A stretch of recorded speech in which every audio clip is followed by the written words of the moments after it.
নমস্কার বন্ধুরা, অনুভব ব্লগ চ্যানেলে আপনাদের সবাইকে স্বাগত জানাই। আশা করছি আপনারা সবাই ভালো আছেন। আজকের একটি সাধারণ রেসিপি নিয়ে আমি চলে এসেছি। দেশি হাঁসের ডিমের ঝোল আর বেগুন ভাজা আর ডাল, মানে আজকের দুপুরে আমাদের মেনুতে যা যা হচ্ছে সেটাই আপনাদেরকে করে দেখাবো। এই দেখুন বন্ধুরা, হাঁসের ডিমটা আর আলুটা আমরা সেদ্ধ করতে দিয়ে দিয়েছি কড়ার মধ্যে। ডিমটা আর আলুটা সেদ্ধ করে নেব ভালো করে। আদা আর রসুনটা বেটে নেব।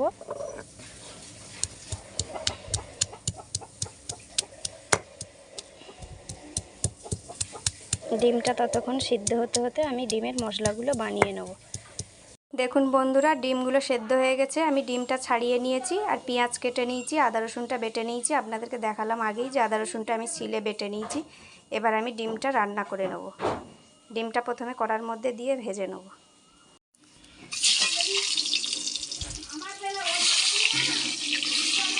দেখুন ডিমগুলো কড়ার মধ্যে দিয়ে দিলাম।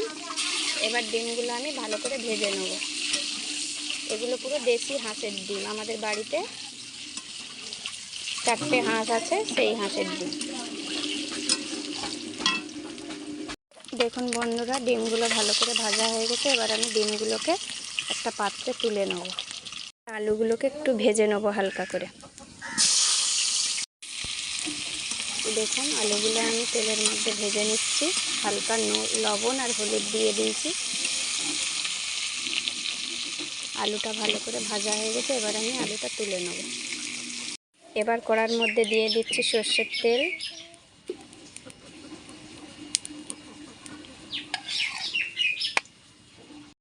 এবার ফোড়নে দিয়ে দিচ্ছি শুকনো লঙ্কা, গোটা গরম মশলা, জিরেটা বার করতে।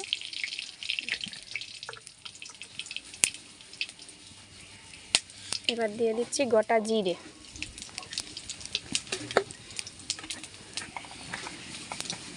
এবার দিয়ে দিচ্ছি পেঁয়াজটা।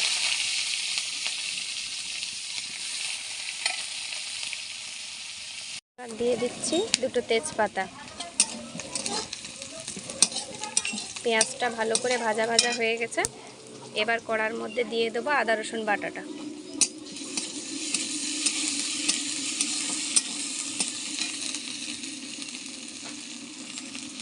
দিয়ে দিচ্ছি ভেজে রাখা আলু। আলুর মধ্যে দিয়ে দিচ্ছি নুন পরিমাণ মতো,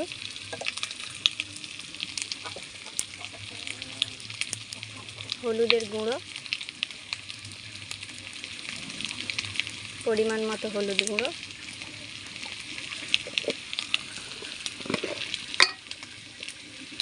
এবার দিয়ে দিচ্ছি লঙ্কার গুঁড়ো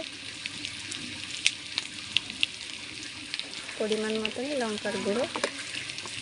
আর এটাকে ভালো করে কষে নিতে হবে।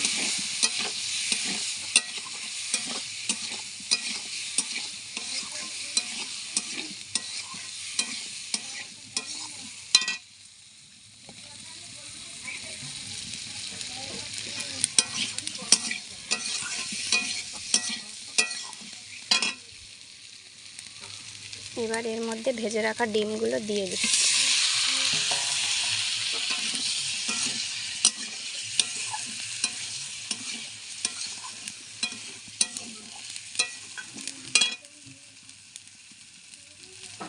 দিয়ে দিলাম জল। মধ্যে দিয়ে দিচ্ছি 1 চামচ জিরে গুঁড়ো, 1 চামচ ধনে গুঁড়ো।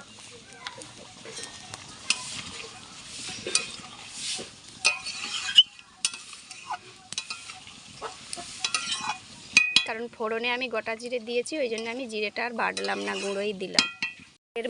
এবার এর মধ্যে দিচ্ছি অল্প চিনি। দেখুন বন্ধুরা, তৈরি হয়ে গেছে হাঁসের ডিমের ঝোল।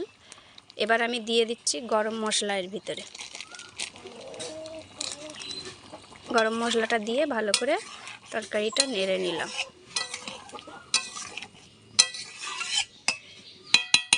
এবার আমি ওটা নামিয়ে নেব। এই যে বন্ধুরা দেখুন, হাঁসের ডিমের ঝোলটা আমি নামিয়ে নিয়েছি। একদম লাল লাল ঝাল ঝাল হয়ে গেছে। এবার আমি বেগুনটা ভেজে নেব।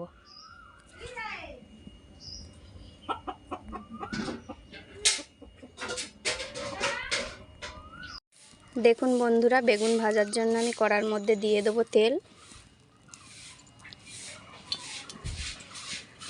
বেগুনটা আমি আগের থেকেই কেটে নুন হলুদ মাখিয়ে রেখে দিয়েছিলাম। নুন হলুদ আর চিনি, নুন হলুদ মাখিয়ে রাখলে বেগুনটা তাড়াতাড়ি সেদ্ধ হয়ে যায়। তেলটা ভালো করে গরম হলে আমি তারপরে কড়ার মধ্যে দিয়ে দেবো বেগুন।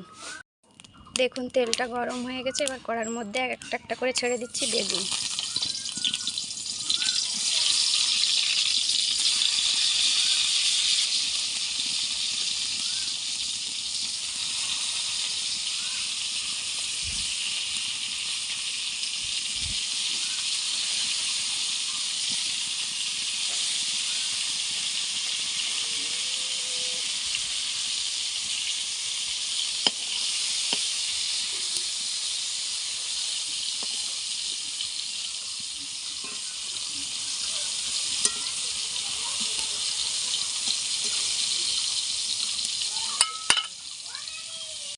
দেখুন বন্ধুরা, বেগুনটা ভাজা হয়ে গেছে। বেগুনের মধ্যে আগের থেকে নুন চিনি হলুদ মাখানো ছিল, তাই খুব তাড়াতাড়ি ভাজা হয়ে গেছে। এবার আমি এর মধ্যে দিয়ে দেবো ম্যাগির মশলা।